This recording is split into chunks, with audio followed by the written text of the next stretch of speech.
तो आइए आज हम बात करेंगे चैप्टर 9 आहार आयोजन में। आज इस टॉपिक में, आज इस चैप्टर के अंदर हम बात करें तो आहार आयोजन का महत्व, आहार आयोजन किसे कहते हैं हमने पढ़ा है पिछले वीडियो में। आज हम बात करेंगे आहार आयोजन की आवश्यकता क्या होती है। तो देखिए, जैसा कि आपको पता है कि परिवार में आहार आयोजन का एक महत्वपूर्ण स्थान है। क्यों है? क्योंकि आहार आयोजन यानी आहार क्यों परोसा जाता है, क्यों किया जाता है।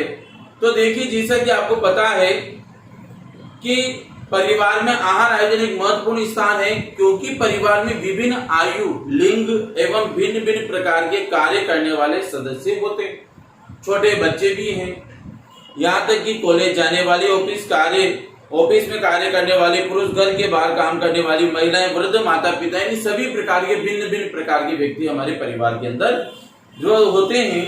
प्रत्येक सदस्य की आयु, उनके लिंग यानी वो महिला या पुरुष है, एवं कार्यों के अनुसार उनके भोजन में पोषण की आवश्यकताएं भी क्या होती है, भिन्न भिन्न होती है।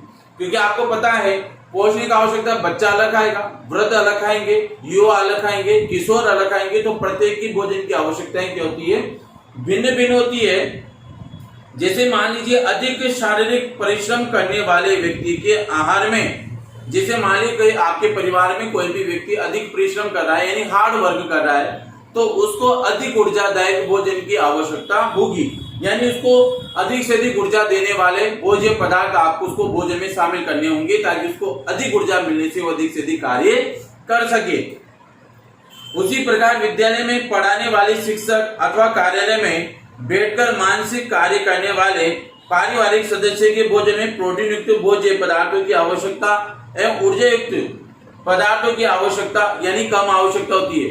प्रोटीन युक्त और ऊर्जादायक भोज्य पदार्थों की आवश्यकता कम होती है, क्योंकि शिक्षक और कार्यालय में काम करने वालों के लिए कम ऊर्जा की आवश्यकता होती है। इसलिए आप इनको प्रोटीन और ऊर्जा युक्त भोज्य पदार्थ कम भी दे देंगे तब भी चलेगा, क्योंकि इनका शारीरिक परिश्रम इतना नहीं होता, इनका मात्र मानसिक परिश्रम होता है। चाहे शिक्षक हो यानी एक अध्यापक हो या कार्यालय में काम करने वाला आपका घर का सदस्य को कम ऊर्जा की आवश्यकता होती है।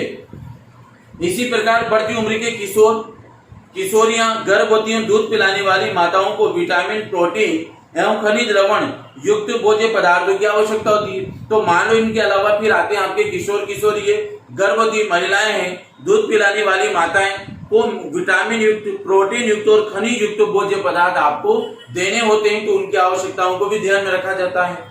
इसके साथ इसके अतिरिक्त जलवायु, भोज्य पदार्थों की उपलब्धता, समय, आय, पारिवारिक सदस्यों की रुचि भोज्य पदार्थों के चयन एवं उपयोग को क्या करते हैं, प्रभावित करते हैं। क्योंकि मान लीजिए जलवायु कैसी है, भोज्य पदार्थों की उपलब्धता कम है या अधिक है, समय आपके पास है या नहीं, आपके पास आय कितनी है, पैसा कितना आता है, खर्च कितना करना है, पारिवारिक सदस्यों की कोई भी भोज्य पदार्थ के प्रति रुचि है या नहीं है, और भोज्य पदार्थों के चयन यानी कि आप मंडी में जाते हैं तो कौन कौन से भोज्य पदार्थ आपको लेने, मार्केट से कौन सी दाल लेनी है, सब्जी मंडी से कौन सी सब्जी लेनी, तो उन भोज्य पदार्थों के चयन एवं उपयोग को क्या करते हैं, प्रभावित करते हैं सारे कारण।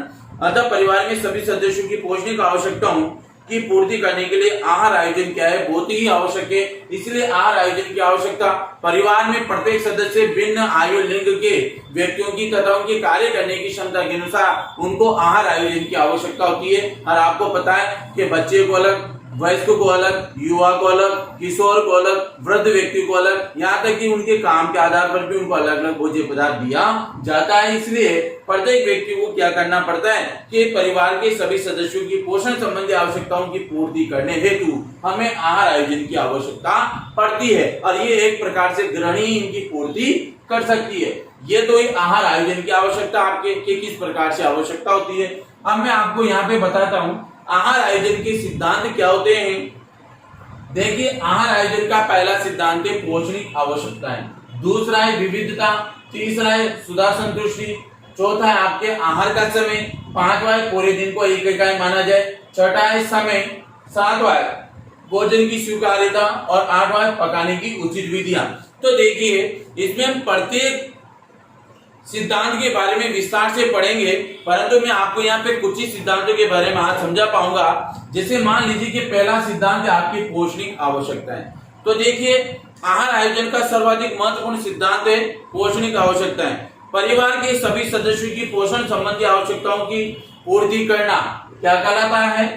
पोषणिक आवश्यकताओं को पूर्ति करना इसका कार्य होता है। तो एक गृहिणी द्वारा परिवार के सभी सदस्यों की पोषणिक आवश्यकताओं की पूर्ति करना किसके ऊपर डिपेंड कर देगा?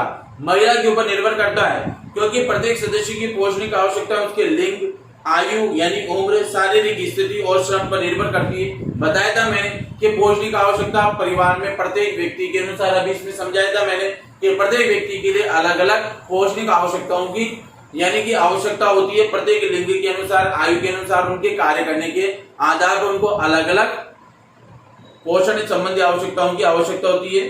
अतः गृहिणी सभी सदस्यों की भिन्न भिन्न पोषणिक आवश्यकताओं की पूर्ति के लिए भोज्य समूह में से भोज्य पदार्थों का चुनाव करें, ताकि वह आहार को संतुलित बना सके और परिवार के प्रत्येक व्यक्ति की पोषणिक आवश्यकताओं की पूर्ति कर सके। तो उसको एक इस प्रकार से ऐसा भोज्य पदार्थ बनाना होगा जिससे प्रत्येक व्यक्ति आयु, लिंग और उनके श्रम यानी कार्य करने के आधार पर उनकी पोषणिक आवश्यकताओं की पूर्ति एक गृहिणी द्वारा एक संतुलित आहार के तौर पर की जा सके। परंतु ये एक प्रकार से बहुत ही कठिन प्रक्रिया है आहार आयोजन की, क्योंकि एक महिला को अलग अलग भोज्य पदार्थों का चुनाव करना होता है। आप एक ही भोजन में सदस्यों का आवश्यकता अनुसार भोज्य पदार्थों की मात्रा कम या ज्यादा या व्यंजन में कुछ परिवर्तन करके संतुलित आहार बना सकती हैं, परंतु ये किसके ऊपर निर्भर करता है? एक ही भोज्य पदार्थ में आप कुछ भी परिवर्तन करके और उसमें सभी की पोषणिक आवश्यकताओं की पूर्ति आप एक साथ कर सकती हैं। जैसे मान लीजिए बच्चों को दूध की जगह दही दे दो, आप दूध पसंद नहीं तो दही या फिर छाछ या फिर खीर खिला दो, तो दूध का ही उप उत्पाद क्या है? दूध का उप उत्पाद है दही, छाछ, खीर, ये सब क्या है? दूध से बने हुए प्रोडक्ट है। किसी भी रूप में बच्चा खाना चाहे तो उसको खा सकता है, उसकी पूर्ति हो जाएगी। यहाँ तक कि कस्टर्ड, पनीर, चीज, इनके माध्यम से भी किसी भी प्रकार से आप दूध का प्रोडक्ट बना करके बच्चे की दूध की पूर्ति कर सकते हैं। आदि देकर उनकी पोषणिक तत्वों की पूर्ति की जा सकती है। किशोरों में ज्यादातर चटपटा खाना पसंद करते हैं, तो उन्हें सादे पराठे की जगह भरवा पराठा, दाल का पराठा दे दो तो उनकी भी पूर्ति हो जाएगी। आटा तो वही है, बस परिवर्तन करना है थोड़ा सा। उसी में सब्जियां भी डाल सकते हैं जिससे उनकी पोषणिक आवश्यकताओं को पूरा किया जा सके। तो इस प्रकार से आप भोजन में परिवर्तन करके बच्चों की, बड़ों की, सभी की आवश्यकताएं गृहिणी के ऊपर निर्भर करता है किस प्रकार से परिवर्तन करें। ठीक है, पहली सिद्धांत कंप्लीट। सेकंड आता है विविधता। देखिए, भोजन में विविधता होनी चाहिए, क्योंकि डेली हम एक जैसा भोजन नहीं कर पाते। तो विविधता का मतलब उसमें विभिन्नता हो, उसके रंग में भी विभिन्नता हो, रूप में भी हो, खुशबू में भी हो, आकार सभी में क्या होनी चाहिए? विभिन्नता होनी चाहिए। विभिन्नता कौन लाती है? गृहिणी यानी कि एक महिला जो भोजन बनाती है। सुबह से शाम तक या प्रतिदिन एक ही प्रकार का भोजन खाने से भोजन में रुचि नहीं रह पाती, क्योंकि एक तरह का भोजन आप बार बार नहीं कर पाते, आप ऊब जाते हैं। ऐसे भोजन से संतुष्टि भी नहीं मिलती, चाहे वो बच्चा हो, बड़ा हो, बुजुर्ग हो, कोई भी एक बार एक जैसा भोजन करने से उसको संतुष्टि नहीं मिलती। भोजन में विविधता कई प्रकार से लाई जा सकती है। कैसे लाओगे विविधता? देखिए, नंबर 1, खाद्य समूह से विभिन्न पदार्थों का चयन कर। जैसे रोटी के लिए गेहूं के आटे की जगह आप क्या करें? मक्के का आटा यूज कर सकते हैं। यहाँ तक कि जो बाजरा या मिक्स आटे का प्रयोग करके उससे भी आप भोजन बना सकते हैं, तो स्वादिष्ट लगेगा। प्रतिदिन में परिवर्तन।